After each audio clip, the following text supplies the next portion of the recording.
Hello and welcome back to the Vlogcast, our live editions, where we just kind of hang around and talk.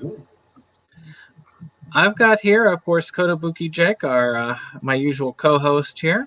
We also have David Streggy and Dane Kyle, who also is a pretty accomplished director in his own feat, which is cool to have you back on with us. Indeed. Oh, and there's Mo. And Hey, Mo. Back from doing laundry, so I'm getting unsettled. And of course, we have Mo from Drunken Master Studios here. So we just have a fun grouping here today, and this is just a simple discussion where we talk about things we've watched, and we talk about how much we enjoyed it or didn't enjoy it, because of course, with so much going on out there, there's always something to love and not love. But well, why don't we, since this is your first time with us here, Dane, would you like to start us off? Sure. Well, first of all, can everyone hear me okay? Yep, they're a little bit soft, but I can mostly hear you. Yep. I can hear me. Oh. The audio cutting in and out, but anyway, yeah, I've seen quite a lot of stuff lately. Most of it is in some way connected to the current crisis. So, a lot of zombie movies, a lot of virus movies, like, all the George Romero of the films, and like his original version of The Crazies, and 28 Days Later, and David Cronenberg's Rabid, things like that. I have a whole list, but it seems whenever so I'm on my phone right now, whenever I switch away from Safari, it seems to make the sound glitch out. But once I get settled, I'll be able to go more in depth with these things, but that's just to get the ball rolling. Oh, so what about the original Crazies? I have not seen that in ages. I like it. It's very reminds me a lot of Dr. Strangelove in a way. As far as the government's response to a crisis that involves nuclear missiles as the solution. That's a pretty radical choice on their part, but it's kind of funny that film and Rabid, they were not zombies in sense of being dead, but they were more like the modern zombies in the sense of them being uncontrollably filled with rage and moving quickly and being unpredictable and that sort of thing. So, both of us kind of preceded 28 Days Later in terms of setting the groundwork for what would be the redefined zombie. The Crazies was amazing. They had a remake not too long ago, I think. Yeah, 10 years ago. Oh, well, okay, longer ago than I thought. I don't know. It feels like it wasn't too long ago. Makes me feel old. True. Definitely helps to have my mic selected. Oh, there you are. Look at us. Well, hey, Mo, what have you been watching? What's a film that you would like to talk about? Well, I guess the most recent one would be Final Girl. Watched that with my lady the other night. I'd highly recommend it. It's good, little revenge thriller type deal in the forest, Any you guys check that out? Not yet. It's really cool, man. It's lit like a play through a lot of it. Basically, there's this secret society of rich douchebags in this little town that go and hunt girls in the woods, and some full-on Ted Bundy stuff. And apparently, this dude's wife and his kids had been killed by these people, or holy shit. And so he wants revenge. So he like trains this girl, gunslinger girl style, like from a little kid kind of thing. It reminds me a lot of Lady Snowblood, actually, where she's trained from a young age to be an assassin to get revenge on this guy's behalf type thing. So the true final girl type thing right there. Yeah, like she's specifically sent in there to get picked as the girl that they hunt so that she can then brutally murder all of them. And it's pretty fun. It's not very violent or like, well, it's violent, but it's not very graphic. So like Jake could easily watch it and get a kick out of it, you know? And I think it sounds intriguing. Yeah, it's fun, man. It's got definitely like, it's hard to explain. It's like a weird sort of Asian revenge film vibe, but then it's also got a bit of like a stage production thing going on. Huh. They very intentionally light it like a play during certain parts, which especially when there's like this violent shit going on, it adds something to it, you know? It makes me think of like those old theater productions of murder plays you hear about, you know? Hey, Jake, what was the film? I cannot remember it off the top of my head.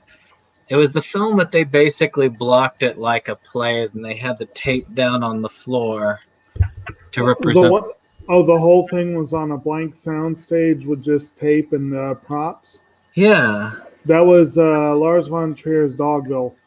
Okay, so I was thinking Lars von Trier. Yeah, that was a messed up movie, let me tell you. Good, but messed up. From what I hear, it's actually one of his more watchable films. That definitely sounds interesting. Yeah. I don't know. That was my most recent watch in terms of like regular movies would be Final Girl. Huh. I'd recommend it. You actually said something that triggered in my mind something that I saw last night. I was watching some Arrow, and they had a throwaway joke where Sarah's being, among others, Sarah Oliver and a couple of the others are being brainwashed, and Sarah's like, it's not like I'm trained as an assassin or something. And I'm like, that's pretty, a little on the nose, but amusing. But... Rebel Gaming Club says hello. And hey, back to you. Hey, Danny boy. What's going on? All right. Did you guys talk about Parappa the Rappa shit tomorrow or something? I need to watch that tonight. I'm kind of dreading it. Actually, just to say, I saw the film. I'm going to put on my headphones between. But I saw the film P. Rappa's Raptastic Adventure. And, you know, there are some cringy films out there. And this one most definitely feels that cringy. So it will be a fun conversation, especially when it's based off of the PlayStation game of the same name. Is it more cringy than a certain Lars von Trier film that I will not bother naming because you know which one I mean? Not like that, no. Good. I mean, it's cringy in a, this is probably not nice way as far as when it comes about children watching or people who are more sensitive. You know, for kids. Yes, exactly. All what do you right. want? It's about a little puppy that wants to be a rapper and a gangster. Hey. Oh, so like the dog on Titanic, The Legend Goes On? Exactly. Talk about a cringy film. I need to get that one.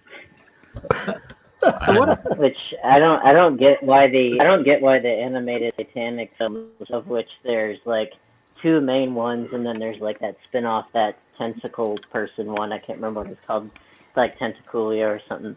But they were, one of them was an Italian film. I think the other one might have been too. And you know, it's like, I don't know what was so magical about the Titanic made it, you know, need to be an animated musical that was ripping off every Disney thing ever. Not only that, but- but every Don Bluth film out there too.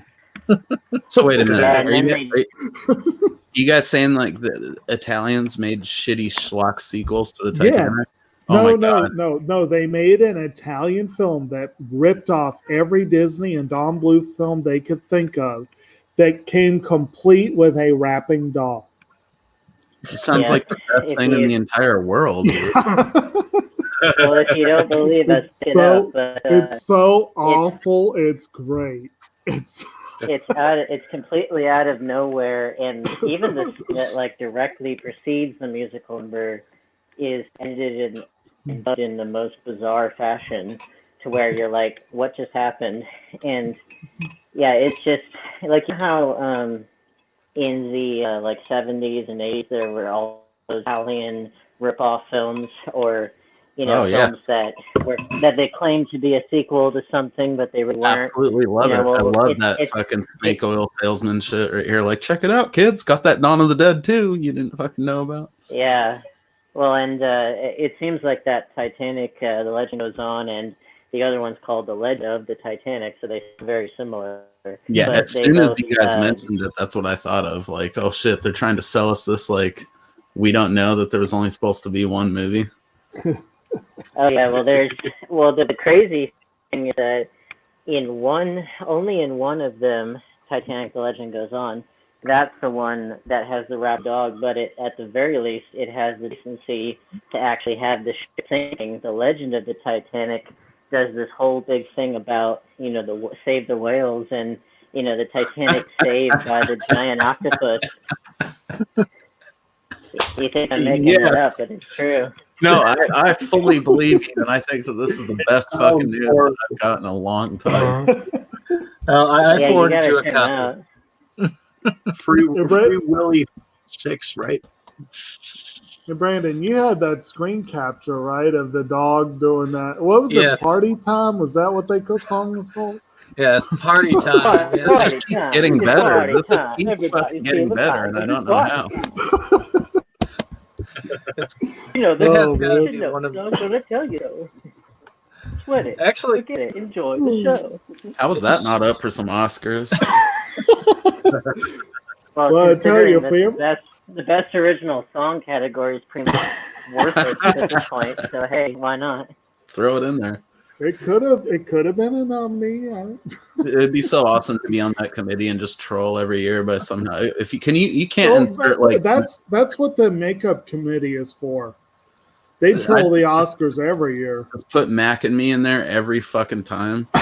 Well, I mean, how do you think films like Click and Norbit and ones like that are Oscar nominees? It's because the makeup category trolls them all the time.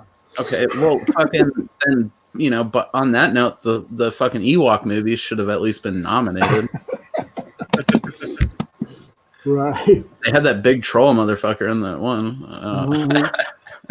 That werewolf thing scared the shit out of me as a kid. They'd much more like Troll Hunter than Troll. Yeah, that wasn't a bad movie actually. So, Dave, you got something to share? Well, I've been kind of going in between two series lately. So the first is that Nadia, The Secret of Blue Water, and the other one being American Gods. So I need to see that one. American Gods is the shit. To be honest, to me, I read the book, and it was fucking great because it went through the House on the Rock. That's Neil Gaiman, right? Yeah.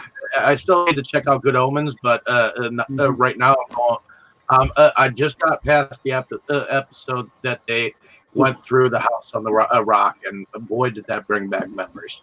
So, so wait, what is this? Being one that lived in Wisconsin when these American gods that have been ancient, Odin, for fuck's sake, He he holds a council in the merry-go-round at the House on the Rock in the second season, and it's like based on Neil Diamond music. No, Neil Gaiman. Oh, Gaiman, yeah. I thought you were talking about an anime like based off Sorry. fucking cheeseheads listening to Neil Diamond. I thought that was like the genius fucking idea right there. So, see, we've heard it now. That's the idea for the next big series. Ah. No, the anime you mentioned was Nadia. Have you seen that one, Mo? No, it's definitely one though that I'm intrigued about. You know? Yeah, I mean, Hideaki Anno's take on the 20,000 Leagues Under the Sea is pretty cool. Yeah, like I was telling Dave, I'm pretty much down for anything to do with that whole story. So that to me, it reminds me a lot of Castle in the Sky if they made it into a series. In some ways, yeah. I could see that happening. Mm-hmm. Because, speaking of, Dave ordered a bunch of Sailor Moon, which kind of jealous of the deal that he got on that. So. Yo, you got a deal on it. All right. Yep. Yeah, for about $30, I got seasons 1 through 4. They may not be entirely legit, but at least it'll get me watching some of it. So yeah. I'm trying really hard to get Viz's limited sets, and that's holding me up. But, one day. Hey, every time you buy those bootlegs, too, man, you buy, like, I don't know, some kid in some unfortunate country a pair of blue jeans or something. So just think of it like that, I guess so. I prefer to have the original artist stuff if I can help it, especially with Sailor Moon. See, with like bootlegs, my main thing with that comes from I used to go to this Korean store all the time. Super nice lady. And she just had crazy amounts of Kung Fu bootlegs. And so most of my collection of that came from there. And actually a fair amount of my early Godzilla stuff and things like that. You know what's funny about that is similarly, many years ago, man, I want to say like at least 20 years ago, it was a store in Monterey, California, where I used to live. I want to say it was either like a Japanese store or a Korean store for like, just the food and stuff from that area. I want to say it was a Japanese store because they had Japan exclusive Pokemon cards back when that was all the rage. So there were all these decks and things that had not come out in the United States, and they wouldn't come out for a few more years. And so my brother and I, we would get those decks and those things like that. And we had a Pokemon like a buyer's guide for collectors, which is very outdated nowadays. But at that time, it had translations for the various cards, so we could use them when we were playing against each other. But yeah, it's amazing the weird stuff you find where you least expect it. Oh yeah, and those little hole in the wall Asian stores like that, like maybe they can't sell you a Mogwai, but you can go get a fucking badly cropped box set of Bruce Lee movies and a fucking Switchblade at like 9 years old. They don't give a shit, and you're helping support someone's family. So I was always down for that. There's not a Mogwai, but everything but. There's a couple of markets in Richmond that are like right next to each other, and I think they're probably the same ownership. If they're not Russian, it's definitely, Soviet bloc.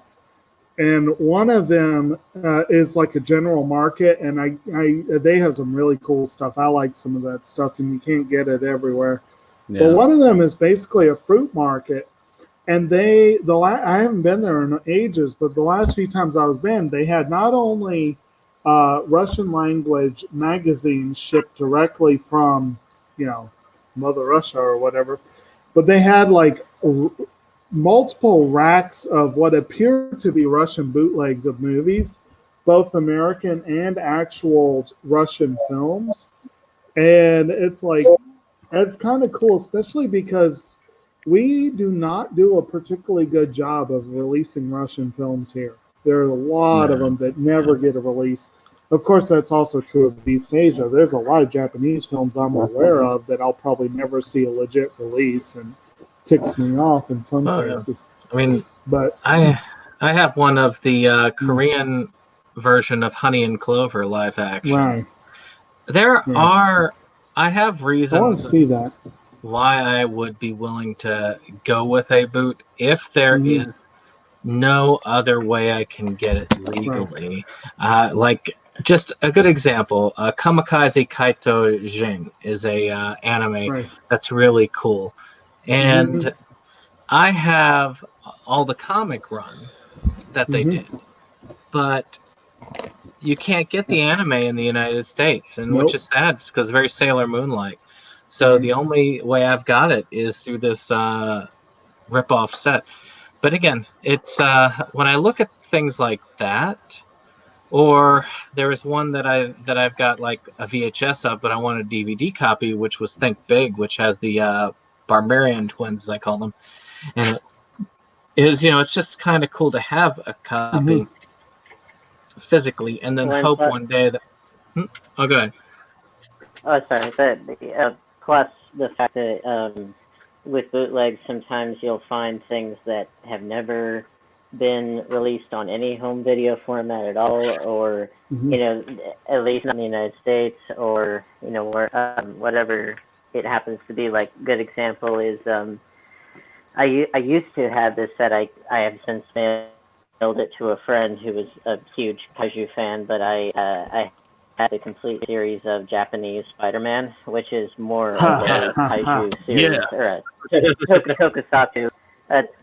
Tokusatsu series, really, much more than it's not a superhero series in the Western conventional sense. No. Yes, that will get brought up tonight, bud, because I definitely am on that shit lately.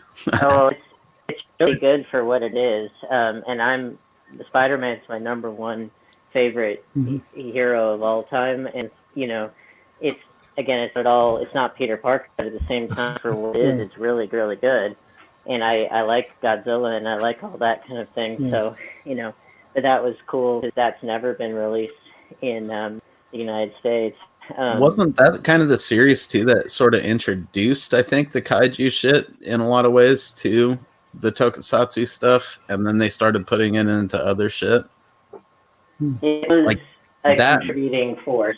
For sure. Yeah, definitely, because I think that and Ultra Q or whatever, even that was trying to be like Japanese Twilight Zone or some shit, and they sometimes would have a giant creature. There is a without it, we wouldn't have Power Rangers. To say that. No, right, and the world would be a weaker place. There is one thing that gives me a little bit of a glimmer of hope on that one. I don't know that this is going to amount to much, but one can hope, right? But they have confirmed that the Toei Spider-Man, that Spider-Man will make an appearance in the next Into the Spider-Verse movie. Yep. I hope so. I really hope so. They have confirmed this. So if it happens, maybe people will be like, well, can we get the series? Yes. That would be good. I hope and do it so. like anime style. Well, it would be cool because in the comic Spider-Verse, that version of Spider-Man made an appearance, and he only spoke Japanese, which was correct. Nice. So that would be kind of amusing if he only spoke Japanese and spoke it in very kind of emphatic way that he spoke in the show.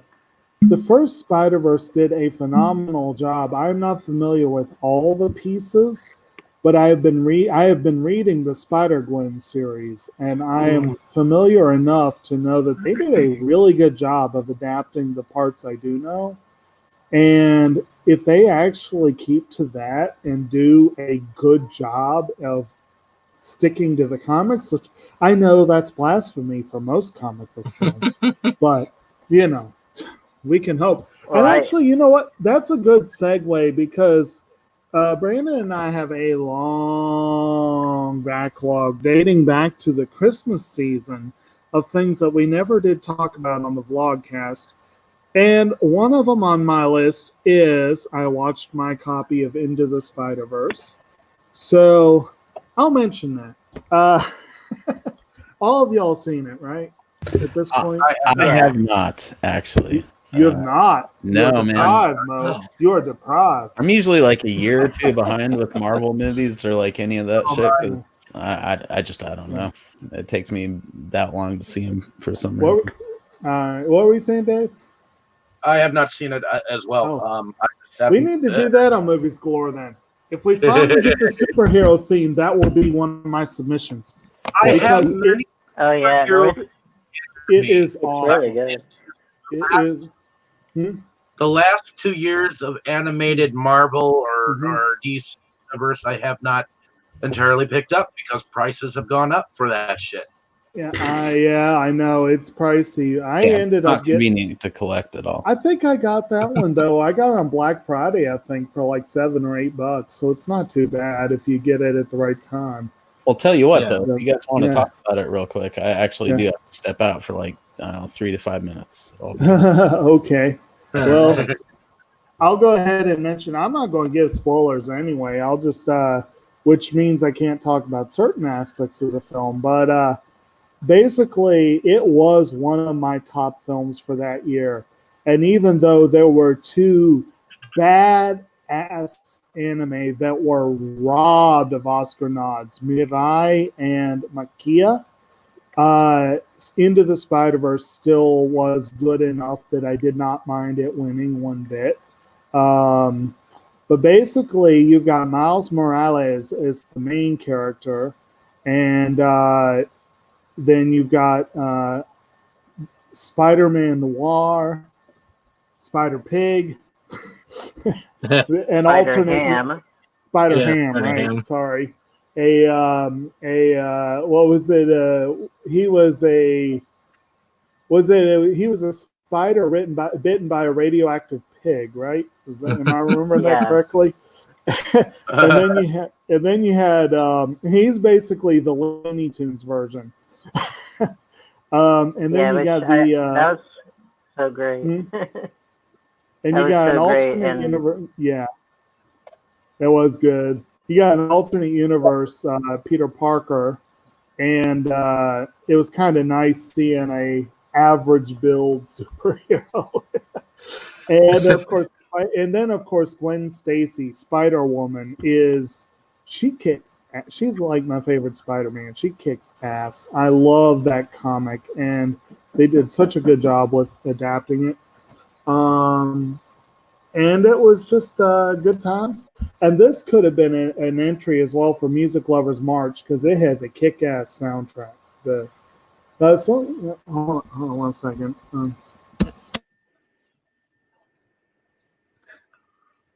What was that? Okay.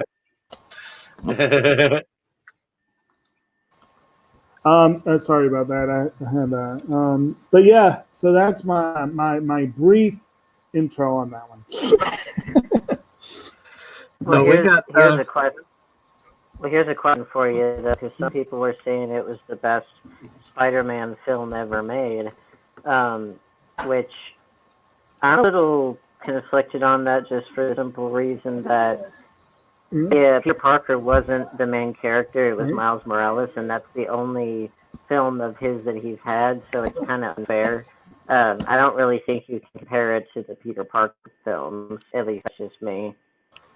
It is its own creature, definitely. If you're looking at it objectively as just comparing them as films, it is the best film featuring Spider-Man of any sort. But in my mind, at least. But admittedly, as a Peter Parker film, Spider-Man 2 is still probably my number one. So it's good for celebrating all of Spider-Man as a whole. Right. Oh, I wanted to go ahead and do a shout out to Michael McNally, who's watching and commented out on here. What's up? I hope you're doing well. And it looks like we have another. Yes, indeed. So should I be kicking the other Dane out, or is There's a Yeah, sorry, I switched to, to my computer instead of mobile. there There we you go. go. Oh yeah, that definitely sounds better. Yeah, I was trying to put everything away and all that kind of stuff. But now I'm with my proper good mic and everything. For a I second always- there, I was thinking you were looking at Dave's thing and decided to clone yourself in reference to Jurassic Park. Actually, when it comes to Spider-Man, I always look at it from three ways. If you take the live action films, I always considered the Raimi versions as probably the best Peter Parker that's been out there. I really think they were done. But I did think that the version, The Amazing Spider-Man, was probably one of the best rendition of Spider-Man out there. Not Peter Parker, but actually Spider-Man. With the newest version kind of being an in-between, which is why I think he's so well received with the new Spider-Man movies. Well, I'm kind of a bad one to ask because I'm such a Spider-Man fan that I've loved all of the films for one reason or another. Like there are ones that are not as good as others, but I don't think any of them are a complete waste because they all do something well. Even Amazing Spider-Man 2? Yeah, there's a lot about that film that I like. Oh. It's overstuffed like Spider-Man wasn't without merit. Like it had a lot of good stuff in it. It just wasn't necessarily assembled in the most streamlined fashion. But I've liked all three of Peter Parker's, all three of them to some degree or another. I think honestly, my favorite might be, it might be Andrew Garfield, just because, well, he physically looks like how I always pictured Peter Parker to look based on the original Steve Ditko illustrations, and I think he had a good amount of humor and charm and gravitas and all these different aspects that make Peter Parker who he is. I think he nailed the personality best. I think when I think maybe it's because I'm tainted from more modern, Peter Parker depictions. But wait, okay, what's that kid? Tom Holland, is that his name? Yeah. Yes. I think he does a great job of playing him as a younger character. Yeah. Like if you're going like old school, like this is a Peter Parker who really hasn't found his way in the world yet. He's doing a phenomenal job of that. And newbie Spidey, that's my favorite depiction for sure. Like, and then I think the Andrew Garfield one is a natural progression of that. He's got the humor nailed. Whereas I think, who was it? Tobey Maguire, who played in the original three, right? Right. I like the look of the Spider-Man suit in those three movies. I think we're all a little hazed by nostalgia on those Spider-Man movies, if we're being honest, because fucking like they're good, okay, but he didn't have either of those things nailed like these newer kids do, and they looked cool, but they could have looked better. The overall, I think the direction was quite good for in terms of presenting Spider-Man. Like the first one was a little jerky because I think Raimi was still learning how to do a big budget film. Right. But the second one, he really was in his comfort zone. The second one, though, had the great thing of Alfred Molina is one of the great unsung actors, and he really did a great job as Octavius. Oh, for fuck's sake, did he ever? Don't get me wrong.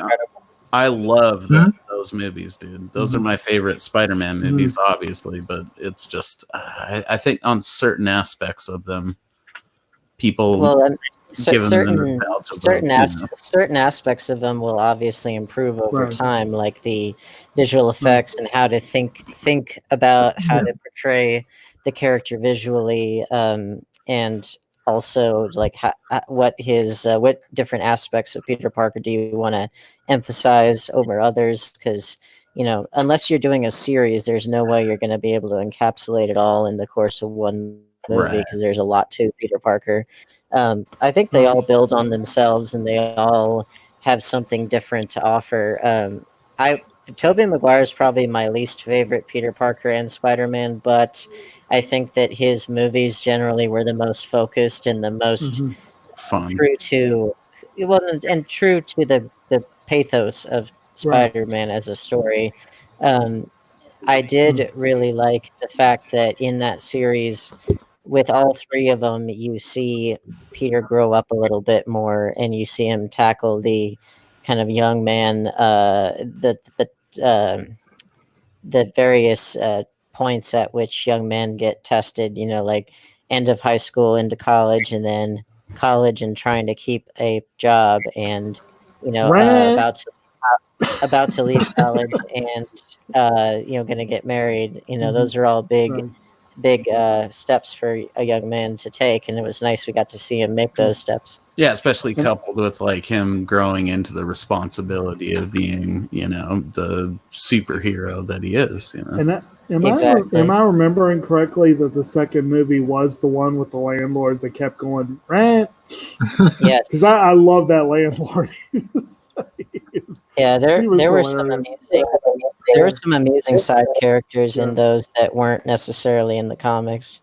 And then, then of course the third one gets a bad rap, but part of that was dang studio interference. Sam Raimi on the record saying, "I don't want to do a Venom film," and studio's like, "Well, screw you, you're doing a Venom film." So he's like, "Okay, I'll make it work." And I'll admit this, I always thought the Sandman was a boring-ass character. I didn't care about him at all. Yeah. But I love the way Thomas Hayden Church played him. I love that character in the movie.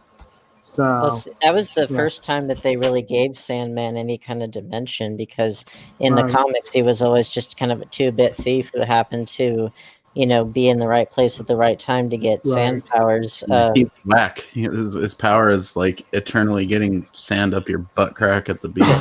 Pretty much. It's I always liked Sandman, and I liked Hydro Man, and I liked when they kind of got fused together at one point. But I'm an Electro Scarecrow guy myself. Electro's cool. Vulture, excuse me. Vulture's great. I loved Michael Keaton as the Vulture. He was so good. Oh yeah. Vulture was another character I never cared about, but I will admit this: Raimi wanted to do a Vulture pick with John Malkovich, and that would have been awesome. Oh yeah. But I absolutely love Keaton in the role. I think that is one of the best roles he's had. And it's one of the better casting choices in all of comic book moviedom. And that actually the big reveal was actually one of the great moments in that one. Like the big reveal where they both found out who the other one was. And it's like they well played. Yeah, it was fantastic. I mean, again, I'm such a Spider-Man fan that I could just gush over it all. But like, I think that my favorites are probably the first two Raimi films, just because I think those ones were generally like very compact storytelling, very tight, well paced. Yeah. And they really got the heart of what Spider-Man is, as far as the struggle and the heartbreak and the sacrifice and all of these things. And I love the new films for what they are. For me personally, whenever I think of Spider-Man, I think about those kinds of moments of, the kind of pain that someone can carry around and try to translate into something good. Yeah, I feel like the newer films just haven't gotten there yet, because really the films are about early career Spider-Man, like when he was in his teenage years, before the big losses, before the Goblin tore into him, because that was still a decent ways in, if I remember correctly, the Gwen Stacy thing. Yeah. And Garfield the Andrew Garfield films, there were two things that I really liked out of them, including the second one. One was Garfield's handling of Spider-Man himself. To me, there's never been a better handling of the quippy Spider-Man, which you see in the comics. And the other was the actual chemistry between him and the Gwen Stacy character. And Emma Stone was a wonderful Gwen Stacy. That's one of my, Oh, yeah. So I mean, I think if they had kept it, their chemistry was palpable. Mm-hmm. if they hadn't done like they did with the third movie of the original series and hadn't like tried to throw everything in at once, again trying to get that Sinister Six movie out, Right. they probably would have been successful with that particular run. It's just and they could have held on to it, extended the Goblin character a little bit more as they went on, and then maybe in the fourth or fifth movie then lead to the death of Gwen Stacy instead of trying to just throw it all out, because I really do feel like when they killed her off, oh, by the way, spoiler on that, but you didn't really feel as much as you could have if they built that up a little bit more. Well, that's the big problem with that film, and I overall I like it, but it was very rushed, and they were trying to cram way too much in to try and catch up to Marvel, and it bit them in the ass really badly. Exactly, and I mean the thing is, okay, it isn't like, at least I don't know about the fucking Tom Holland shit. That might be like Disney Spidey, yeah. Or is that it's a collaboration between Sony and Disney. So it's Disney. Disney had the mouse dick all up in that. You know, fucking it's. But you know, as far as the first stuff goes, they should have built it to something instead of being like, let's false start and then just start it again. Well, they should have done it as a cohesive thing, and then the Tom Holland shit should have been worked in as like earlier years Spidey or whatever. Yeah, well, the thing that I really didn't like more so about the first Amazing Spider-Man was the fact that there are so many pretty key plot points that get introduced, and a lot of them don't get resolved, and that really bugged me. You know, like, and I know what they were trying to do. They were trying to, you know, say that they'll explain in the sequel, but a lot of them they never did, and they just don't really end it in such a way that it's satisfying. It's almost like they forgot that thread that they'd introduced, and it just I thought that was kind of lazy writing. And it's not that, you know, I'm not saying you have to wrap up everything in one movie. You can leave things to sequels to flesh out further, but you got to leave them somewhere. Yeah, and don't start multiple fucking things like that. Like, it sounds like they put all their eggs in one basket, and we're like, we're gonna make 3 or 4 of these, and then that's not what happened. Or at least leave some mystery or suggestive filmmaking to at least make the viewer want to see that in the future. You know. Right. Well, whoever that shadowy guy was who was talking to Kirk Connors in the jail cell, it's like we never found out who that was. And you know what? He was probably the same guy from Halloween 4, 5, and 6. Well, of course, you know, the invisible man, you never know. Of course, movie history is littered with obvious plantings of further films that never happened. One of the most egregious ones to me is Poltergeist 3. Like, they couldn't have left that alone. It was a happy ending. Yeah. He defeated the evil, and then they're like, "No, fuck that! Lightning bolt on the tower." Like, we got to leave it open. We got to cover our bases here, even though they never fucking did another one. But I mean, yeah, there are like some movies that really, really, really needed to be completed, and the studios balked, or some sort of a merger happened or something. You know, one that'll always bug me is The Golden Compass. I actually like that movie, but I would have loved it if they had finished the trilogy. Well, they do it on HBO now. Yeah, and then one of the more recent ones, which a lot of people are still holding out their hope. It's not confirmed that it will never ever happen, but it's not looking likely. But they did a really good job of wrapping up much of the story in Alita Battle Angel, but it's obvious there's supposed to be a sequel. It's obvious they need to wrap up the story in a sequel.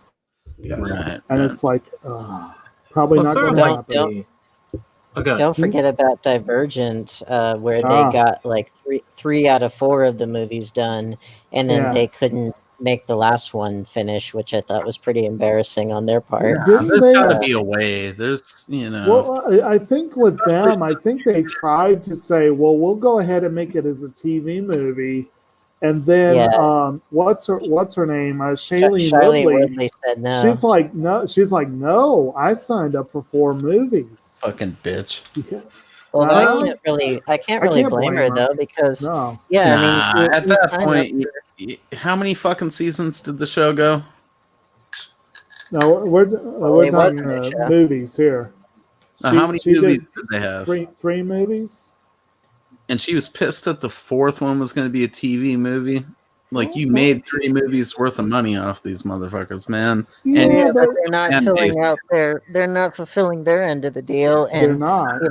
They're trying to fulfill their end of the deal storytelling wise, though. I think I'd be down. Like, I just did 3 movies with these people and probably made a handsome sum, Well, yeah, but I mean, I would be kind of pissed if they didn't come through the way that they should have, if that were me. But you still are losing the ability to tell your fans a conclusion to the story.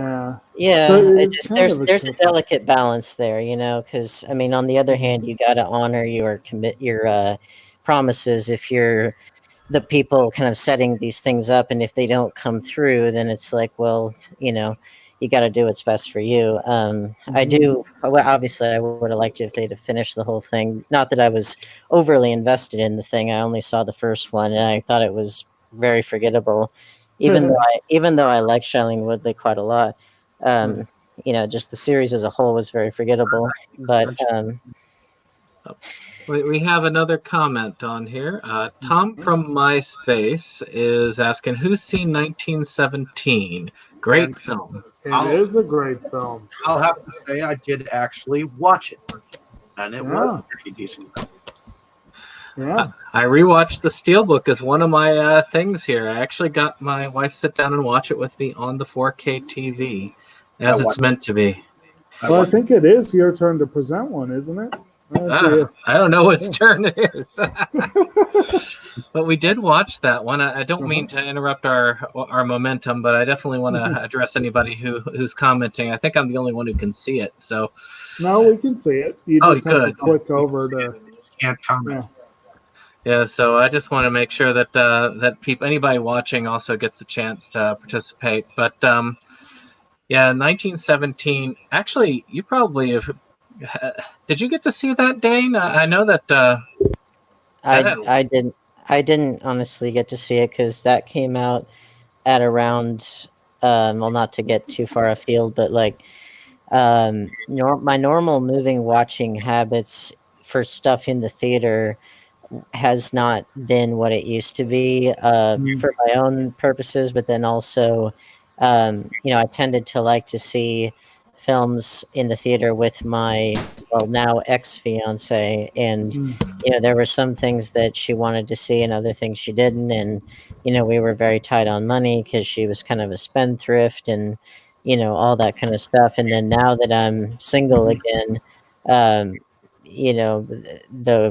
coronavirus has hit, and I didn't really see very much in the theaters anyway, just because very little of what comes out is anything I would actually want to spend money on to see. If I'm gonna, there are plenty I'd like to see, but just not that badly. And feel that. Well, and it's like, would I rather do that, or would I rather see an old classic that I haven't seen yet? I would rather see that an old classic I haven't seen, because I know this is a classic for a reason, and it has stood the test of time for a reason. So I'm going to err on that side. For that $20 I go to the theater with, I could buy 3 40s, a bunch of Hot Pockets, and then just like wake up the next day wondering why I put that much hot sauce in that Hot Pocket while I was watching some stupid movie that I probably shouldn't. Yeah, but there's really no point in going physically out to the movies anymore, which with coronavirus having hit, I'm glad that some of the studios that they were getting on board with the the movies you could download at home, And I'm thinking they should have done that years ago. That's what I would have done. I would have said, the theaters are a sinking ship. We should get on this now. And, it's just the old empires are trying so hard to hold on to their old vestiges of power, and they only change when they're basically forced to. But, you see the numbers, theater attendance is down, so they have to inflate prices in order to be competitive. And the movies aren't getting any better. They're just getting more regurgitated. And, there's just, and the actual experience of going to the theater is not exactly magical. It feels more like an obligation. Yeah, it fucking sucks, dude. I know. It's like an obligation at this point, and it's like, then you got all the theater owners begging for a federal bailout, and if that were me, I'd be like, no, your industry is dying. Some things shouldn't. Okay, I would put them under maybe that fucking thing where, just as a nod to the amount of years that it's given us and the amount of money some of those fucking dudes with their weird, creepy, like, pedo grottos have fucking made off of it. Someone should throw in like a bunch of cash just to give to the theater industry to be like, here, start different businesses, Like, yeah, you guys gave all this years of historical preservation and being able to enjoy movies together. Now, I will say this: I agree and I disagree, if that makes sense, because I agree with you that I do think that most of the movies should be made. Well, first off, I think it's bull for instance, the Academy. You have to be released in the theater in LA in order to even consider to the award. But also, I think that most films should be available on release. And on top of that, though, I do think there are certain films that the theater experience can enhance, and 1917 is one of those. Just being able to be there in the theater and just feel it all around you. I mean, Tom from MySpace, they're saying, drive-in theaters will always be fun. See, there again, it's about the experience. Check it. All of us those things, though. Sorry about that. Sorry, go ahead. All of us that say that shit are people that were unfortunate enough to grow up in the fucking era where, like, going to some shitty movie in the theater cost a bunch of money. If we lived in like some crappy apartment in New York in the 80s, we would have been going and watching Driller Killer for like $1 or something like that, and just seeing crazy, insane Times Square people at the same time. And there's a whole experience that comes along with like different generations of being able to just go see movies on the cheap. I think most of us. Go ahead. 2 points. One being, you guys are talking about the cost, but how much does Amazon charge to stream brand new releases? Oh, $20. That's insane. You can go to the theater cheaper than that. You could argue now with like the theaters being fucking closed, it's a little bit more justifiable to pay $20 to stream something that should arguably be in theaters right now. Yeah, my feeling is if I'm already paying for Netflix, I shouldn't pay an additional $20. If you're going to pay $20 for it, you should be able to give like stream codes to 5 people or something. Well, that or like my big thing was, if it's something that I know I'm probably going to end up owning, like, let's say it's, a Spider-Man movie or a, Star Wars or something that I know I'm going to want to have. I'll just, it makes more sense in a way to just do one purchase for like the 4K release at home versus having to pay twice, And yes, but also I did see Spider-Man, Spider-Man 2, Spider-Man 3. I don't recall about Amazing Spider-Man. I think I saw Homecoming and I saw Into the Spider-Verse all in theaters. And every one of them, I would have not traded that experience in order to watch it on my computer. In movies like 1917, and I know Brandon can also back me up on Ford v Ferrari. Oh, heck yeah. Some of these movies, you get a lot by seeing them in the theater with the surround sound and the big screen. And I just don't love watching stuff on my computer. But I will admit, if you have a decent television, that's a good way to watch stuff. And I love doing that. I like having options. Maybe Yeah. if I had a setup like Brandon had, where I could stream stuff on a 4K television, I'd be much more into streaming. But Oh yeah. Well, I've got a 4K TV. I've got a decent sound system. I've got an Amazon Fire Stick, you know, Dude, and, that's and where a 4K player, Blu-ray player. So, you know, Dude, I've got a decent setup, and I guess that's where I'm coming from.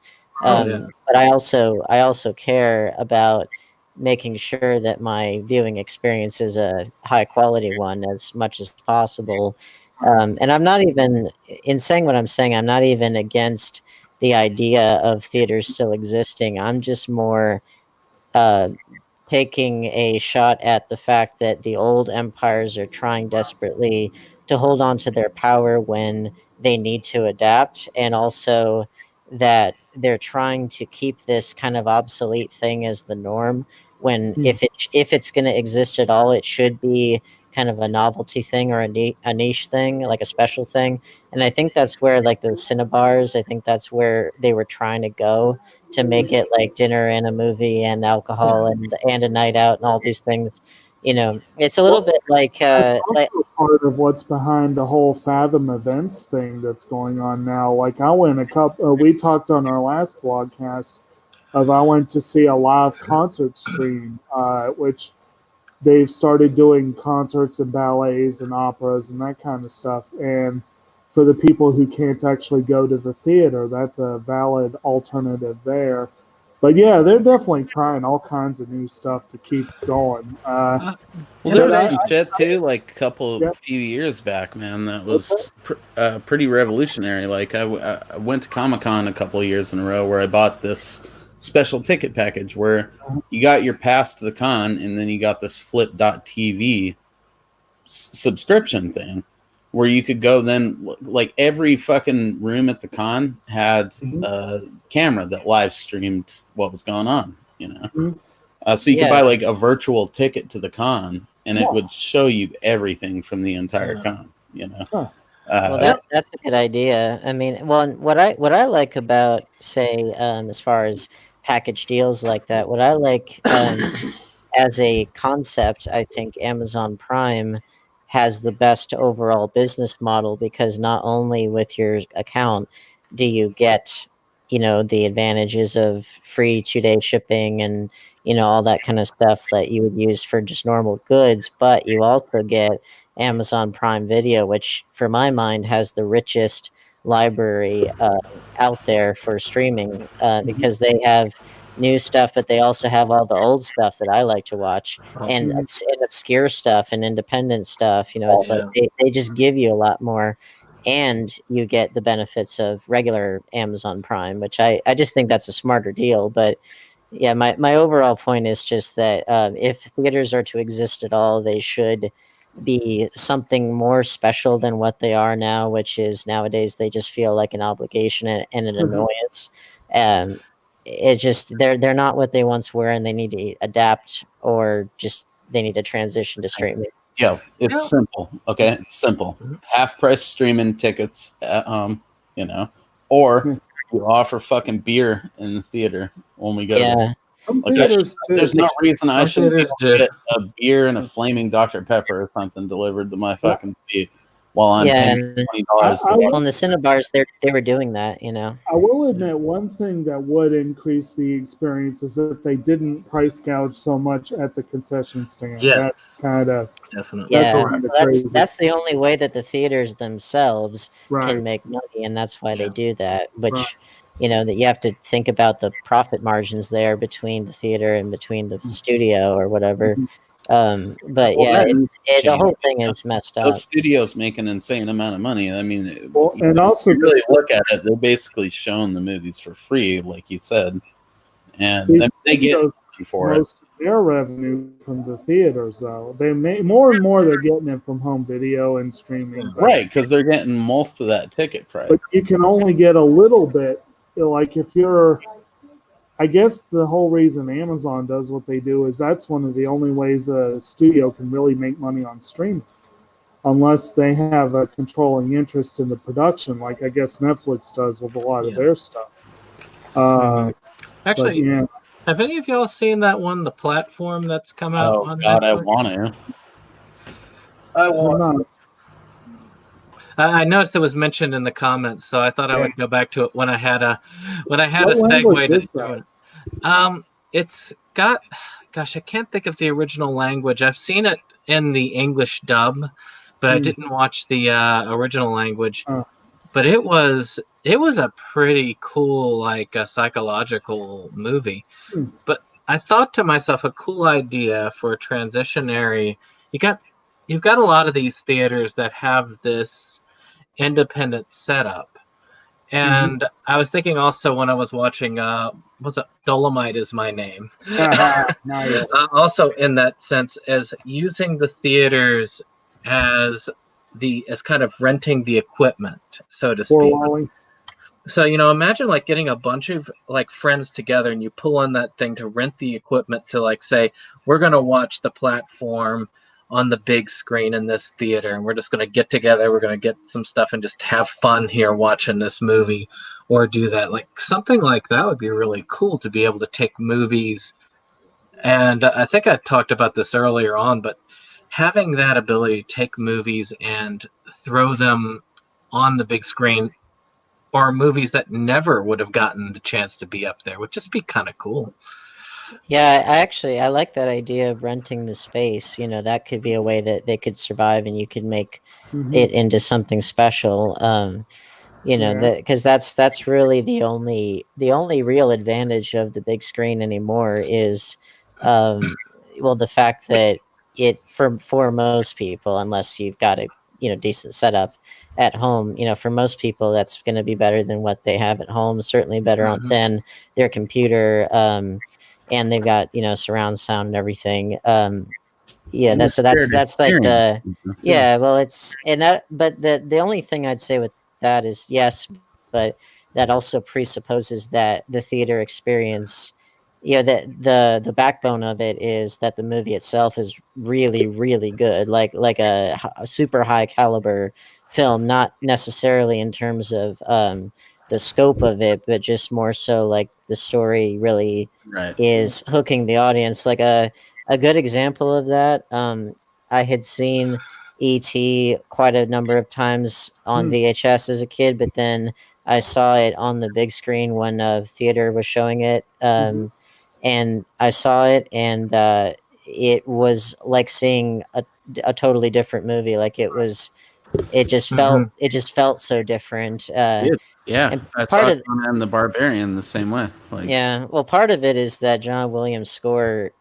gets very operatic towards the end, and so it makes you feel like you're almost there in like a concert hall, and it gives it that more special feeling, and it's just a timeless story and everything. But I'm just saying, for like your average run-of-the-mill film, it just seems like the necessity to see it in the theater is nowhere near as great as it would be if you already knew that it was this really important film. Now I love seeing old movies that they obviously came out long before I was born, but like those are great to see on the big screen, because because classics of summer thing, and they're fucking playing Conan the Barbarian, or like Summer Vacation, or Winter Vacation, or whatever the fuck. Yeah, or like they were showing at a theater around here, they were showing Lawrence of Arabia on the big screen. It's like a movie like that was made for the big screen and made for what was the old school theatrical experience, complete with an intermission and everything. I love the stuff that's not, though. Like my favorite experience with shit like that was they did this special Halloween screening of Faces of Death. In the theater right here. And even as fake as some of that shit is, like people walked out during the puppy scene and stuff. It was so hilarious just being like a drunk teenager in there fucking heckling people as they Which, hey, you wanna hear a funny theatrical experience story that I experienced, which for the most part, whenever I've seen movies in the theater, you see them, people don't react whatsoever, and then they just leave. Like that's pretty much always been my experience, which is part of why I'm not really missing theaters very much, because almost all of the ones that I've ever seen, the audiences are just really dull. but there was one that I'll never forget. I saw Sausage Party in the theater, which was so great. And my favorite part of the thing, besides the climax, which is unbelievable. Yeah, what I loved about it was when people left the theater and I could overhear what they were saying. They were saying that was so disturbing, or that was, weird and freaky, and like, wow, and I just was laughing on the inside because I loved how messed up it was. Yeah. And like, I'm not normally like a big Seth Rogen fan or his usual crew, but like that film, Sausage Party was fucking awesome. Well, but I like that it had a lot of ambition, and it went for it like all the way. Yeah, it didn't pull any punches. Exactly. And my favorite kinds of films are the ones that don't pull punches. Yeah. And so by my estimation, I thought it was really, really good for what it was trying to do. Since you heard their reactions, though, you're probably one of those theater goers, say, that like tries to get a good middle ground seat. A lot of people go front row, a lot of people go back. If I'm going back row, I got like a lady with me or something. Yeah. I tried to get a seat in the middle. I actually walked into the theater as the Sony logo was on the screen. I was like, "Ooh, just in time!" But I did thankfully miss all the previews and everything, so I could just go in and actually watch the film.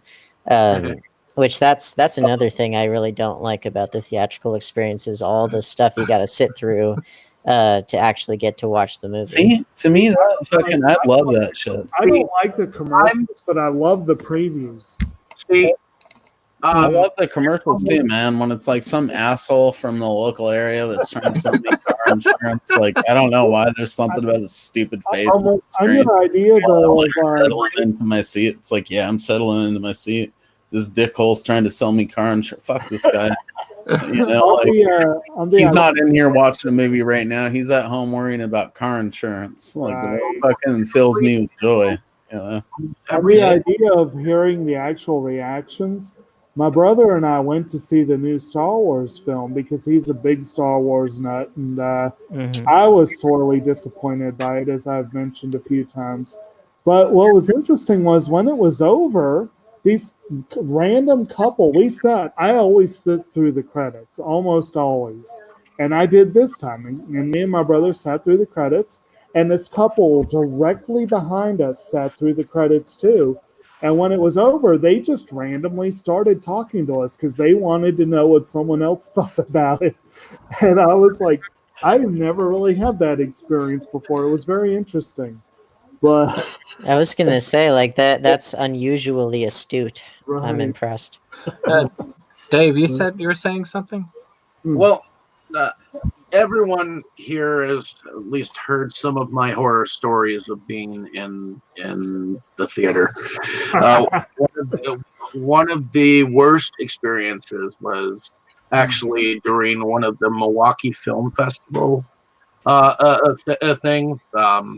I had the opportunity to see Jaws in 35 millimeter or something like that.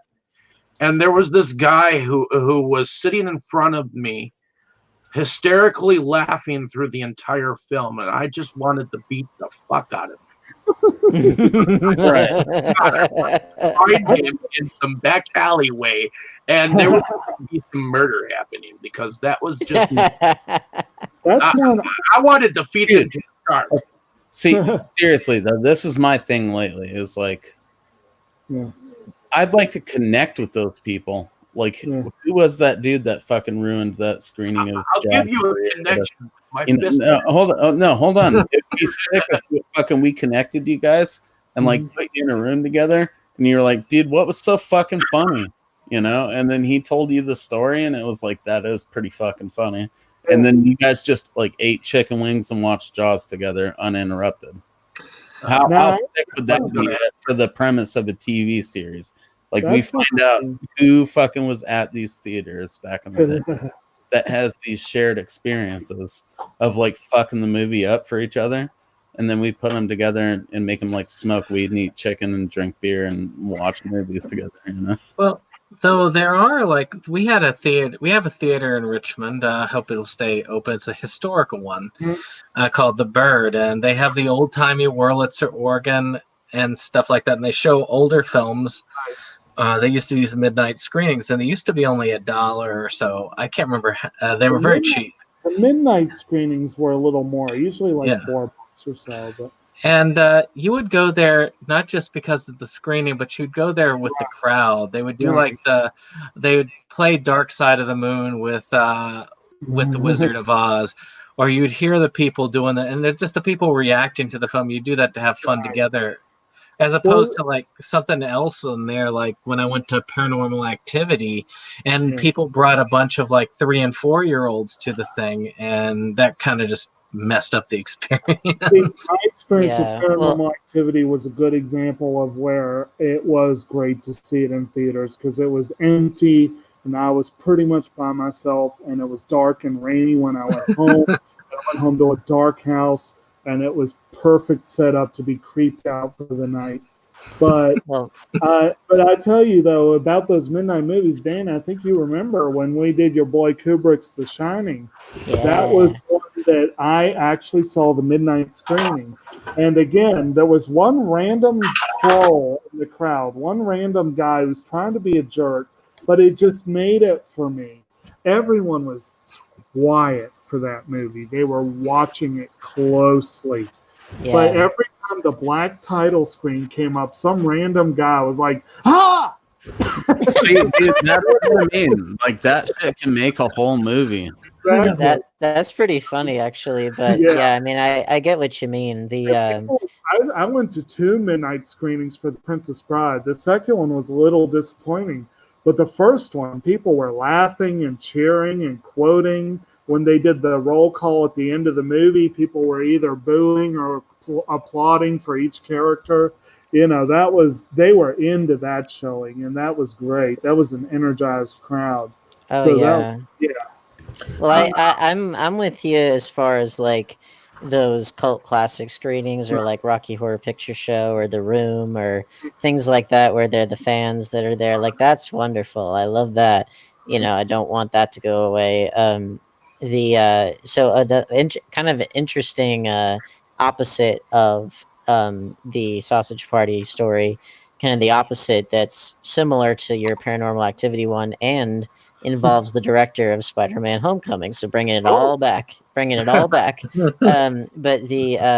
I saw the movie itself, I guess, came out in 2014, but it didn't get a theatrical release, and it was limited theatrical release in 2016, like early 2016, and it was Clown, John Watts' Clown, that Eli Roth produced, and I got to see that on the big screen. It was in this really the one with the coin.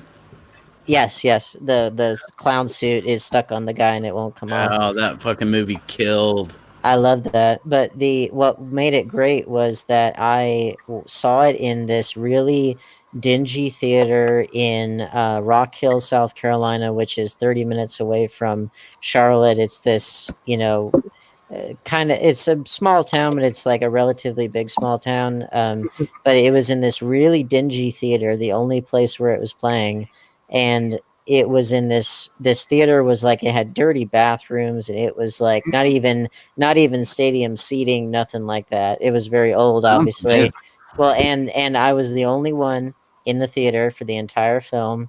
And it felt right, for that kind of thing. It was like, that's the way you should see that kind of thing. So yeah, that was kind of the total opposite of the Sausage Party story. Speaking of Sausage Party, before you go on, Brandon, I have a small confession to make. I took my best girlfriend from high school's 10-year-old kid. Yes. Are you saying that like it's a bad thing, dude? Well, because according to YouTube, everything animated is obviously for kids. So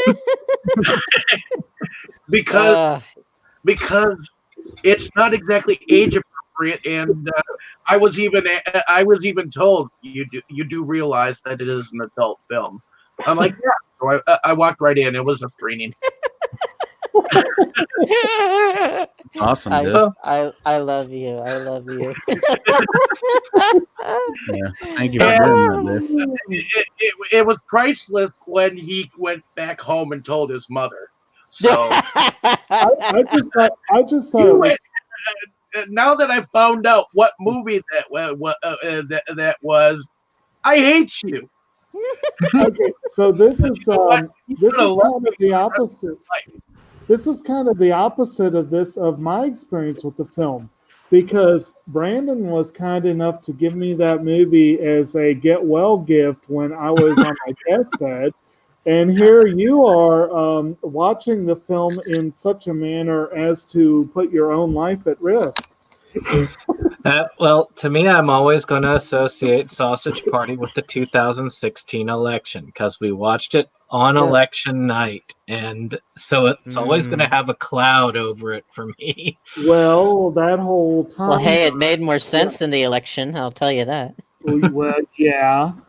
But I mean, yeah, when you consider that I spent that entire day waiting for surgery, yeah, there's a little bit of a cloud. Not even with the fallout. That would be a good one to watch on trucks. I'm sure. I didn't get to vote in that election because I spent that Tuesday on the hospital bed waiting for surgery. Yes, that was that double pneumonia, wasn't it? Double pneumonia and an infection. So since we're on this shit, what's your guys' worst theater experience? Worst? Ooh. The worst film I saw in theaters is probably a toss-up between Paul Blart Mall Cop 2 and Mortal Kombat Annihilation. Maybe I don't think I saw anything worse. Those two are pretty bad, though. Dungeons and Dragons might be a contender for worse. I kind of like Dungeons and Dragons, though. As far as the overall experience, I'm trying to think of one where the experience made things worse. Well, I've got one. I got an easy one, which I'm really trying to think about as far as worst movie I've seen in the theater, because I really try not to go to movies that I think I'm going to hate. But I will say probably one of my worst theatrical experiences was, and this is understandable, but it was I saw the Fathom event screening of Singing in the Rain, which is one of my favorite movies of all time. Everything was wonderful, fantastic, and then all of a sudden, boom, the stream goes dead and they can't get it back up. And now luckily I'd seen the movie a ton of times, so I knew it was coming, but I was thinking about all the people that was their first time and they have to get it ruined like that. That was horrible. And the best that they could do is give us like a free ticket, and I held on to my free ticket for a while, but I remembered thinking, wow, this is just horrible. And that was pretty bad. But then I'm trying to think, like, I remembered seeing The Shallows in the theater, which I really liked that film as well. But I just remembered I took my mom, my mom went with me, and she was just really not on good behavior throughout that whole thing. She was very establishing that now because my stories have a little to do with it. Yeah, I was a little shocked actually, and especially like the movies that I would see with her kind of when I was older, like kind of towards the end of the times when we would see things together, because she was always the one that would go with me. My dad never really wanted to go, but like, so she and I would see stuff, but then the older she got, the more she just wouldn't care about speaking loudly in the theater, and I would always try to get her to be quiet, but she wouldn't. And I think it might have been because she was losing her hearing, but and I imagine that was what it was. But I just remembered, like, trying to get her to, be quiet. But I remembered also. Oh, I remember this one. Okay, so you remember Jersey Boys, the Clint Eastwood adaptation of the musical? Still need to see it. It's okay. Like it's kind of a weird matchup of like Clint Eastwood and musical don't exactly go together. Now, he does it in a very kind of naturalistic fashion. TV. Like it feels more like a biopic than it does like a traditional musical, which I guess that's kind of what the show on Broadway was. But anyway, the experience that was a weird one, because I remembered my mom and my mom was in her 50s at the time, and I was like, early 20s. We went to see it because I grew up with the Four Seasons and I liked the music and everything.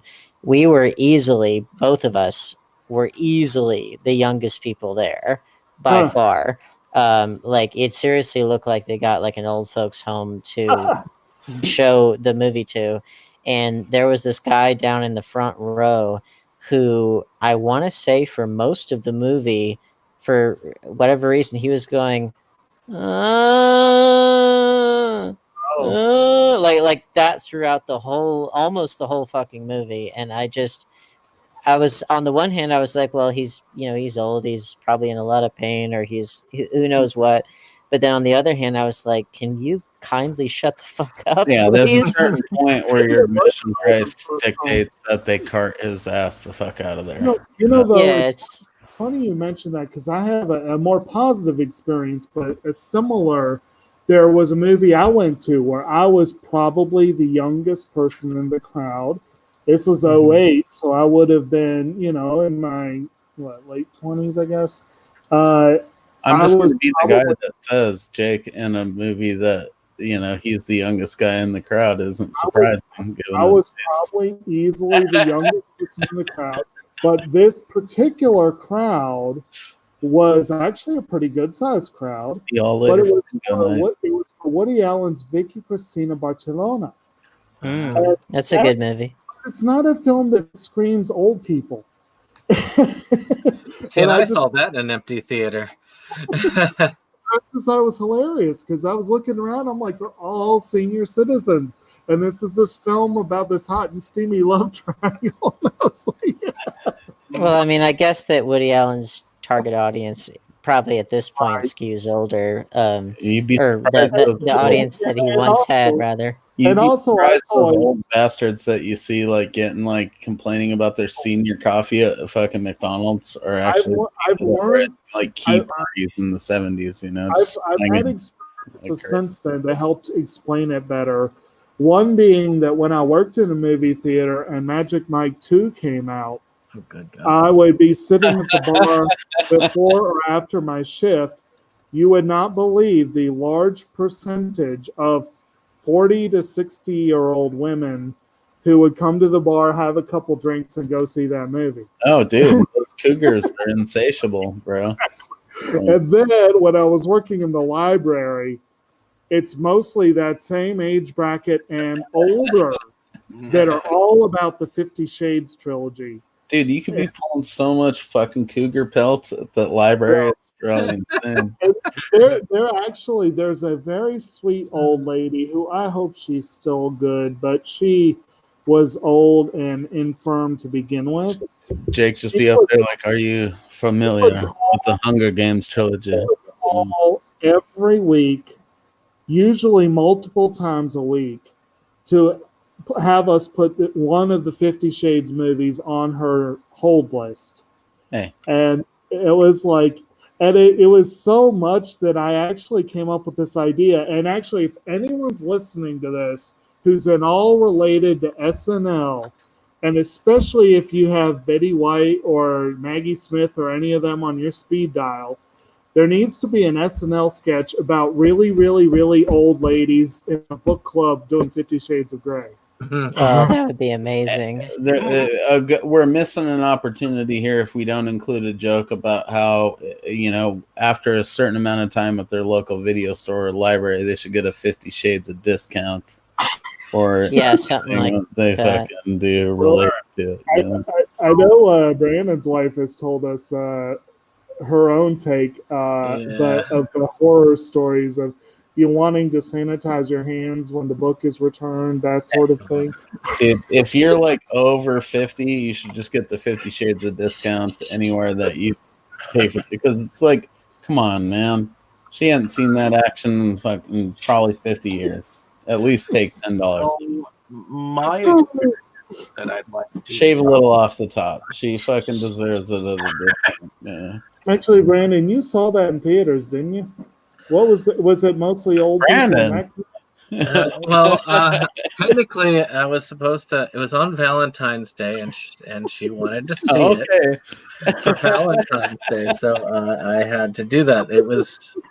It had a good soundtrack, but otherwise, it was a pretty bad movie. I'm just glad that I was able to see it at Cinebistro because you just didn't like that the Red Room. Like I said, was it mostly old people, or was it more of a mixed crowd? It was a mixed crowd. It was couples. I mean, it was Valentine's Day, so basically all the women were dragging their boyfriends or husbands or whatnot. Well, like I guess my situation, to see the film. I have yet to see the other two films and don't plan to, ever. I'd get away from Twilight and from 50 Shades of Grey as much as I could when they were big, just because I didn't want to be tainted. Twilight was a good book series. It was a terrible movie series. That's what I keep hearing. I'm willing to give it a shot eventually. There's another book by the same author, called The Host. Again, excellent book, not so excellent movie, but the book was really good. It shows that she can write and that it's not just softcore porn that she wants to write.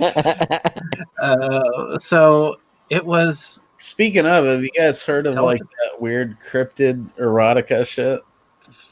About what? I wouldn't be surprised. Talking about. I was posting some book covers online a while back where it was like people talking about sleeping with Bigfoot and shit. Well, there's a whole there's a whole field. You can go to the National Enquirer and find. There is a seeded underbelly of that is like people 2000 Loch Ness monster or something. With that lovely thing, we'll have to start wrapping up that stage in the podcast. I did want to say my I'm sorry. my theater experience before we went. Okay, so the one that I wanted to tell you guys about was when Dontre Hamilton was shot, and shortly after that, the cops out in Colorado happened, and then riots started to happen in the streets of Milwaukee. I decided to take my fiance down to for a screening of Ghostbusters. Yeah. And lo and behold, the new should I say the new Black Panthers showed up in the theater, and full gun and guns and salute. And we did not know what to do. We were standing in line, and they came all military, like they were going to shoot the fuck out of us. So to me, I understand, riots and things like that. When you're marching in something for a cause, that was the Black Lives Matter group. But to me, it was the quintessential version of the Black Panthers, because they were full Rambo. So that when they showed up for that particular screening, that was a scary moment. So that doesn't sound like fun. And then we went in to see Ghostbusters, and then of course all that fanboy shit happened afterwards. So that was great. Which, just side rant here. I'm really, well, not really rant, but just commentary. I'm, in a weird way, like, however you feel about the current, political scenario in the country, and obviously with the coronavirus, that's all those things have kind of dominated the national narrative. But we had that short window of opportunity in like the mid 2010s where every news story was about, some kind of identity politics kind of thing in relation to pop culture. Like it was a lot of just kind of drawing these weird cultural lines about a work of fiction that you were like, why are you doing it about a work of fiction? And again, like with Ghostbusters and all the stuff that went on because of that, and it was just like, you know, that kind of thing was what was dominating the national narrative, and you're like, don't we have better things to worry about? And then lo and behold, now we do, and so you don't hear about that anymore, which is all the better, because I think that was a lot of nonsense from every angle. You know, the people on one side and the people on the other side. It was like, guys, you know, put your priorities on something that actually matters. And well, now we're all in our homes and having to worry about reality, which is like, hey, look at that, actually focusing on reality. Well, some of us, except for the ones that are going out and deliberately balking the system, and guess what, they're getting sick. Well, and then there are those of us that stay at home and watch Tiger King. Oh my god, that series. Well, I watched it, and just so people could shut up about it, you know, to me. And I went in blind. I didn't know a thing about it. I went in blind. I hadn't heard of Joe Exotic or anything. It was just brand new. And it honestly reminded me of if you crossed Here Comes Honey Boo Boo with some like Fargo-esque, you know, dark crime comedy or something. And it was like, and I saw like 10 minutes of Here Comes Honey Boo Boo, and I honestly wanted to throw up. But with Tiger King, it wasn't really like that. It was more that I watched the whole thing, but I was like, I feel so dirty right now. I need to take I need to take 3 showers in a row. Let me tell you, I'm already falling in love with you, and you haven't even offered me meth and tigers. Okay, this is fucking the best thing I could have possibly walked in on. Well, so dude, no, I totally echo exactly everything that you just said. Yeah, I mean, and I like the series just as a whole, just because it's obviously it's well made. It's, you know, but it's one of those stories that it's like I don't think any screenwriter in Hollywood could make a weirder story than that. It's one of those things that you can't make it up. You just can't. No, it's too weird. But like, and as soon as you think in every way, yeah, as soon as you think it's gonna reach peak weirdness, oh boy, does it shatter those expectations. Yes. And you know, and the sad part for me anyway, as an animal lover, is that, you know, we're looking at the rivalry between these two criminals and weirdos, but like, unfortunately, the creatures that get put on to the wayside, you know, are the actual animals themselves, because they're not getting the care that they need, you know, and they're being exploited and everything. But it's like, know, I will say this about the people in Tiger King, both you know, Joe and those people, and Carol Baskin. Mm-hmm. Like, in terms, if you've seen other documentaries about the fucked upness of big cat people, which is not a new thing, you know, Tiger King is not the first deal to. There was a whole thing about that guy that let all those cats out of his. I'm sure you guys remember that, and they talk about it in Tiger King. Oh, even going as far back as those two tiger performers. Yeah, it was Siegfried and Roy or whatever. Yeah. I mean, it's not really a new subject to those of us that are like, yes, give us fucked up documentaries. You know, we've been doing this for years, but a lot of Tiger King people are first getting associated with this. It's like, yes. Well, I went into it completely blind, so I was neither here nor there. But like, I was just more like, yeah. Well, what confounded me was like, at every point when you can kind of start to sympathize with someone, just takes a completely, you know, 180-degree turn the other way. Because like, you know, you think, oh, you know, Carol, she's gonna be the protagonist of this thing, because I had watched Don't Fuck with Cats, the documentary about Luca Magnotta, which is a great documentary, and there are plenty of relatable people in there. But like, and I'm not someone that, like, in a fiction film, I don't really look for relatable characters necessarily. I like people that are not like me. But like in a documentary, Tiger King that Carol is going to be the sympathetic character, though. Oh yeah, they definitely set it up that way, and then oh boy, big 180-degree turn there. Nobody in and, the book is sympathetic. They're all exactly.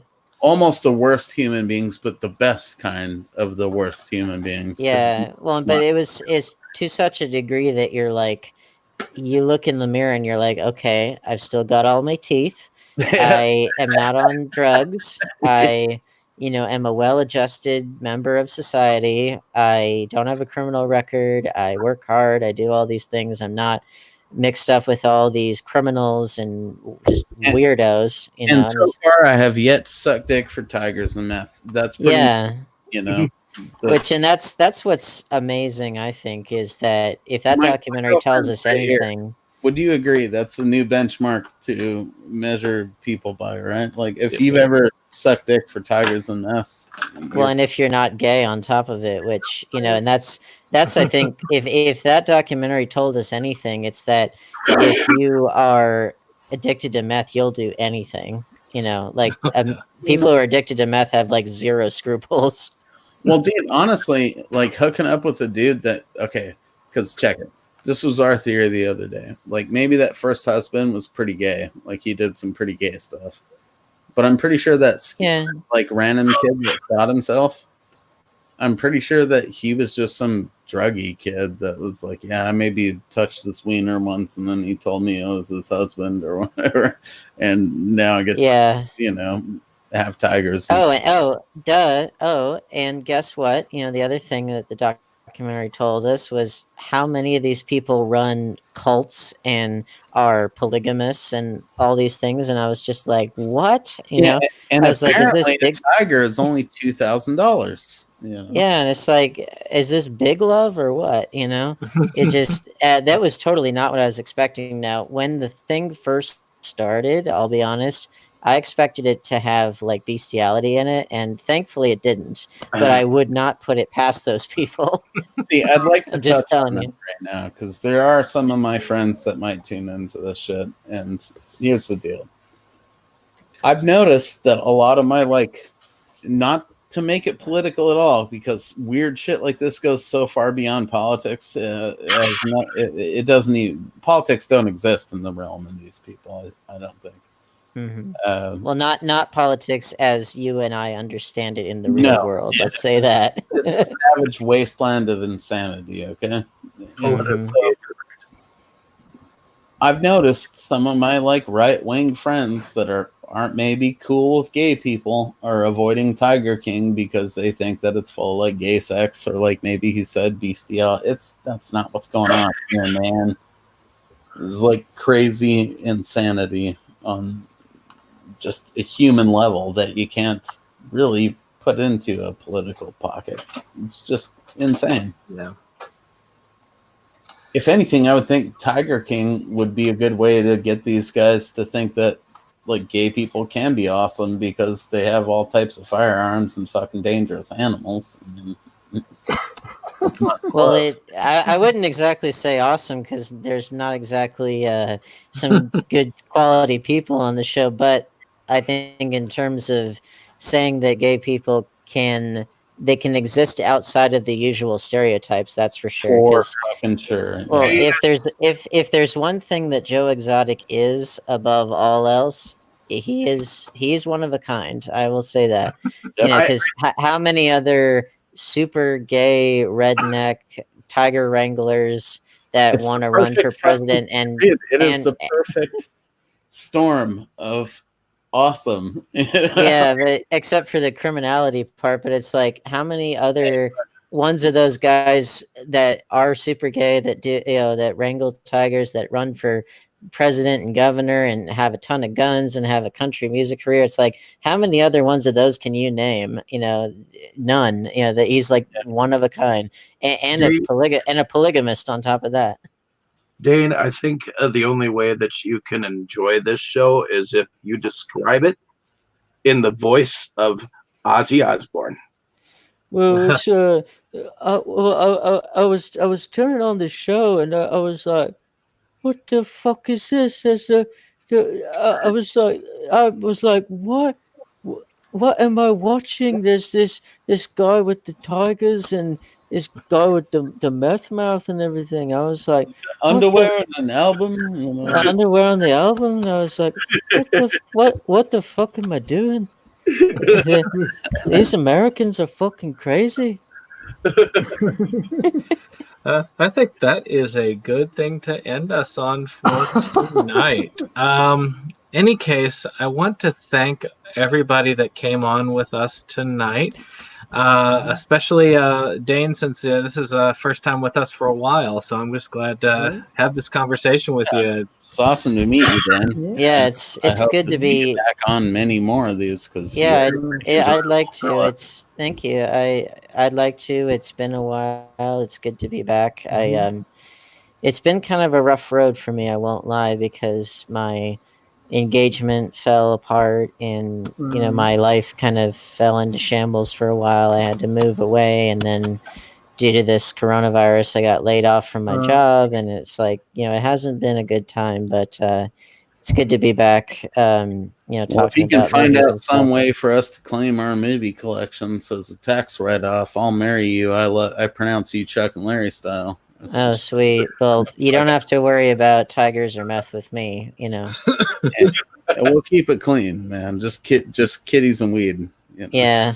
Well, and go in the kitchen. Go back in the kitchen and fix me a sandwich, bitch. I actually was never a sandwich artist at Subway, but I did make pizzas for a long time. Well, that's good enough. So I got that coming into the relationship. That's good. So that's a winner right there. Is there anything going on in your life that you want us to look, or want people who would watch this to look out for? Yeah, so couple of things are coming out.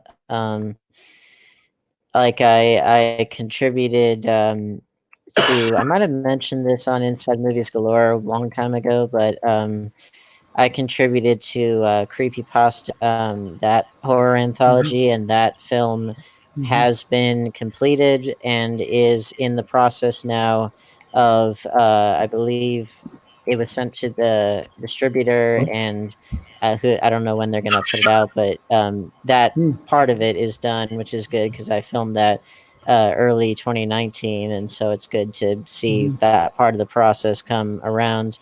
And let's see, For We Are Many, another anthology I'm a part of, that one got released to Blu-ray. I still have yet to receive my copy because the first rounds of supporters on Kickstarter and everything, they got theirs first, and then there was a couple rounds of people that had bought it or whatever, and then I guess that the creators were going to be the next, and then of course coronavirus just slowed everything to a halt. And and they have my updated address and everything, but it's one of those things that can't really be helped. But that's out. We know that. Maybe I can chalk it up to I did before the coronavirus totally hit. I did buy a copy of the movie Here Comes Hell, and it came right before the coronavirus hit full on. So I guess. Well, the services that seem to still be working okay are Amazon and eBay, at least for me. But Amazon has some delays on certain things. But and obviously for Hex Media, which is the company that's putting it out, obviously they're not that big, as either one of those, so they can't quite have the necessary infrastructure with which to make that happen. So yeah, I'm still waiting on my copies, but it's out there. Another one that I contributed to, Dark Web Mystery Box, that one's in the works. And then I'm an associate producer on a horror film that's a feature film that's being shot here, called Heir of the Witch by my friend Victoria Moore, who was my leading lady in my short film The Big Blind, which is included in Grindsploitation 8, Drive-In Grindhouse. And so that's got some good stuff happening. But then for me personally, sorry. Didn't you have a short film in Clownsploitation, which is on Toma now? Yes, it is, and that one's Grindsploitation 7, Clownsploitation. My segment was the Call of Cutlass, so I've got quite a number of things out there in the works, or out there in circulation, and other things in the works. And then for me personally, I'm kind of trying to. I was working on a comic book series for a time, but then my artist quit on me, which was very sad. But then probably what I'm going to do now is just focus on spec scripts and novels, just because that way I don't have to rely on anyone else. And that way I can make the next jump. But that's what I'm working on now. And I actually had 3 really good ideas for spec scripts that they're marketable and I can sell them. And they were kind of inspired by the coronavirus, but then at least initially, and then they kind of went off in their own directions to where they had nothing to do with it pretty much. But they're ideas that I'm very excited about, and ones that I haven't been that excited about an idea for quite a while. And so I'm eager to get those committed to the page. Well, it's great having you on with us tonight. Mm-hmm. And Dave, did you have anything that you wanted to let us know about that's upcoming for you? Well, tomorrow, believe it or not, I have not had an interview with any directors yet this year so far, but that's because my fiance has been in and out of the hospital. I got sick, and things just didn't work out that way. So just to get myself back into the mix, an associate producer of a film asked me to do a review, and I got in contact with the director of this feature that happens to be an actor as well as a director of films or whatnot. We connected, and I'm going to interview him tomorrow around 1 o'clock-ish. So stay tuned for that. That's going to be a live interview, and then later on it's going to go up on the Spotify. Which let's see, I just published. I know it's been slowly but surely, but I just published the episode with Brooklyn Ewing's She Was So Pretty episode on Spotify. That's how far I am. So that's going to be on like Inside Movies Galore and then Delusions of Grandeur, right? It's actually there are many of our shows are on the Inside Movies Galore Spotify. I believe we're on Radiocast. I mean, Anchor puts us out to like 5 different podcasts, and once we earn the audience, then there are like 4 more podcast platforms like Apple Podcasts and whatnot that eventually will get out there. We just have to find the audience to listen to us. So surprised that we hadn't covered Jurassic Park until this point. Well, I had as a reviewer, but that doesn't count, does it? No, it doesn't. How about and thank you again for coming on with us tonight, Dave. How about you, Mo? Anything that you want us to know about in your upcoming? Well, I don't know, man. I pretty much just hang out over on my channel, Drunken Master Studios, and I review movies from time to time. I've been trying to get in on more of these activities these dudes are hosting for their channels, because I think this shit's important, especially during this time of quarantine and stuff. And to that end, I'm going to launch like a little kaiju quarantine on my channel. We got reviews for the first 3 Gamera movies like primed and ready to go. Oh, heck yeah. Put the footage down and stick them up on the channel. So, love them giant turtle movies. Yeah, we're going to be doing all types of stuff like that. We're going to be getting back to the Lone Wolf and Cub shit. I'm not going to lie. This whole situation shook me for a minute there, where it was like I didn't know what to do. So I just reviewed a movie or 2. And well, next week's 10th anniversary release of Death Kappa, so that'll be a good one for there's an awesome kaiju film right there. To say I missed you talking like this. So I thank the opportunity to be able to be on another audio recording with you. So thanks, man. It's just been, it's been stressful. So my lone wolf and cub thing kind of got side railed, and I'd like to keep that going with like some other Japanese shit, like tokusatsu stuff, like we were talking about earlier. I'm going to be doing some Kamen Rider coming up soon too. Yeah. Well, this whole time it was stressful. Well, I'm sure for a lot of us, but for me especially, it was stressful several months before the virus like formally hit and shut everything down. My life was coming apart, and it still isn't quite back together. But I'm hoping that once we get over the hump of the number of people that are going to be infected, that hopefully the businesses can open up again and things can kind of get back to normal. Yeah, exactly. And until then, it's just one big kaiju samurai Saturday over here. Yeah. I'm just be fucking with that stuff. That's the funny part, honestly, about this whole thing is that outside of being out of work, which sucks, outside of that, honestly, this really hasn't changed my normal lifestyle all that much, just because I'm home, I'm watching movies, I'm not going out and being among a bunch of germ-riddled people. I'm not doing a bunch of stupid things like touching doorknobs and rails and then putting my fingers in my mouth, and things like that.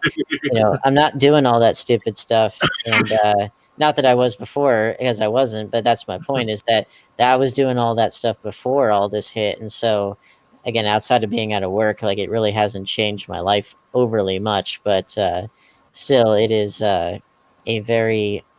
we're in uncharted waters, and we're not going to be in the same world anymore, I don't think. You have more time to enjoy big fucking monsters, bad dubs, and like unfortunate cultural stereotypes with us while we dive through all these kaiju movies during my kaiju quarantine, motherfuckers. So if you want to see those videos, they're just gonna get up when they're done. I have like 3 Gamera reviews already done, and I need to do like 5 more, and then I'm gonna drop it all on like a big chunk of fucking fallout right there. And just think, we're gonna get a stimulus package just to make us sit at home.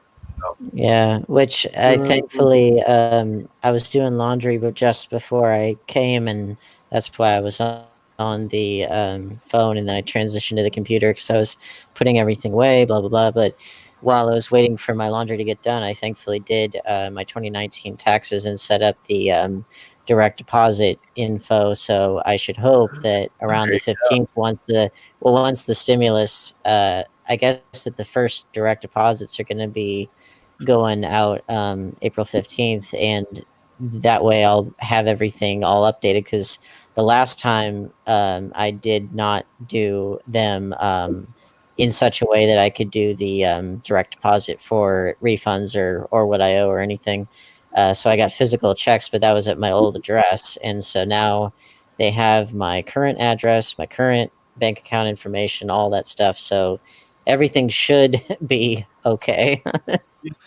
They'll make sure to send your tiger to the right address. Yeah, if we play our cards right, not only will they knock out all the 5G towers, but they'll burn down all cell phone towers. So then eventually, my kaiju quarantine special will have more value on the street than actual money. Okay, so go out there and give that a shot. Well, right now, actual money doesn't have much value because no one wants to touch it. So, wipe their ass with the $20 bill, man. Well, hey, when I used to work at Target, this is back in 2014, I wore disposable gloves every day for when I had to handle money as a cashier, and then I wore my workman's gloves for handling carts. But in both cases, I was cleanly. I was observing good cleanliness, and guess what? Never got sick. I was the only one that never got sick. And so who's the smart guy now? So, Jake, did you have anything coming up that you wanted us to know about? Well, nothing much out of the ordinary. Of course, I'm still working my way toward hopefully completion of the NIS catalog by the time we get to do our second part. By the time we leave quarantine. Exactly. That's my quarantine. Is not kaiju. It's If NIS. you could please extend it to be at least 8 movies long. That'd be... And of course, meantime, just trying to make, like you talking about, Dan, I think it was talking about the changes going on. It's like my schedule has been turned on its head. I've got one job, I'm furloughed, and the other one we're so busy we don't know what to do with ourselves. So it's See, I deliver mail, man. So it's like kind of. I'm in one of those positions where it's like, all right, so basically just quarantine my family then. Right. So it's interesting. It's good times, I guess. But I'm very much looking forward to you talking about upcoming. I'm very much looking forward to 2 days off.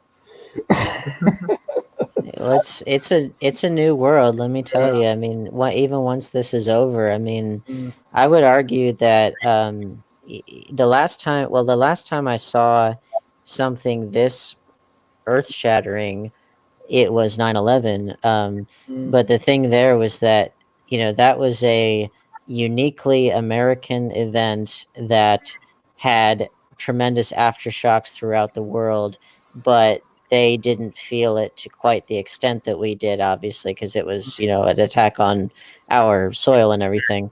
But then with coronavirus, everyone around the world is affected in the same way.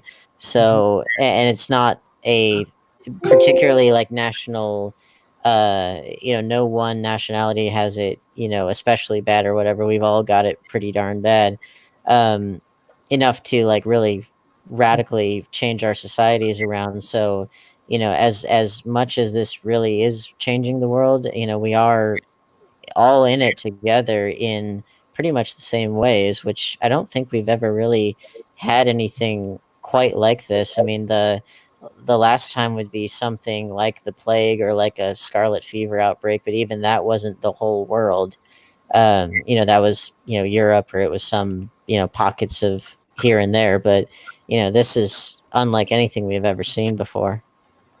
I believe the last official pandemic was the 1918 Spanish flu, which was pretty widespread. I mean, it was in the middle of a world war, so there were a lot of nations involved, but that was, I tell you one thing I've noticed, like in terms of having to change my way of life. One is not handling much cash. I can't take the local expressway that I always take to one of my jobs because they've closed the full service and I don't have the easy pass, and so I can't go through the tolls, and so that's something I need to fix. But the other thing is I had gotten very, very used to just dropping in and picking up ready-made food at wherever I was, and that's not really happening right now. So that's a whole big habit that needs to be changed completely for me, and I think that probably will be a change for the better because that's less waste from the prepackaged stuff. So that's probably a good thing. Yeah. So, I'm definitely in the thought with this that like we got we got to do this shit. Yeah. Well, if anyone out there, if they take anything from this whole crisis, I would hope that they would realize that cleanliness and hygiene and all that those are of the utmost importance for themselves and for the people around them, because we do affect each other in terms of our cleanliness habits and everything. And and just don't do stupid things like touch stuff you don't need to touch, and I don't know. I don't want to go on and on, but like, just I would hope that people would learn some lessons from this. Yeah. For sure. Well, one thing we all take for granted is the ability to have a good conversation, which is one of the things why it's just fun to be able to get on and do this, because the opportunity is not really there. And I'm not, I do this not necessarily for the clicks, because we don't get that many on our channel, but I do it because I like just getting together and talking with you all and just enjoying the conversations. Where else can we get to do that? We never actually, most of us never get to meet face to face anyway. So.